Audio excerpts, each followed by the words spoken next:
Saving untuk tahun 2025, kalau tuan-puan target untuk ada hampir 20,000 dalam masa setahun, target tuan-puan adalah item 10 dinar emas. 10 dinar emas dekat tangan saya ni tuan-puan, berat dia bersamaan dengan 42.5 gram emas. Jadi kalau ini adalah target tuan-puan, untuk tahun 2025 tuan-puan ada item 10 dinar ni, at least setiap bulan tuan-puan kena konsisten menabung dalam bentuk emas sebanyak 3.5 gram emas sebulan.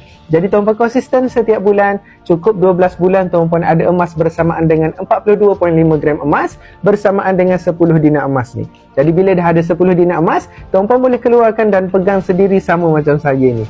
In case kalau tuan-puan tak nak item 10 dinar terlalu besar untuk tuan-puan, tak ada masalah. Tuan-puan boleh keluarkan item 5 dinar 2 keping pun boleh juga. Ataupun tuan-puan nak keluarkan item 1 dinar 10 keping, boleh, tak ada masalah. Dan harga untuk 10 dinar ni pada hari ni tuan-puan, harga dia hampir RM18,000.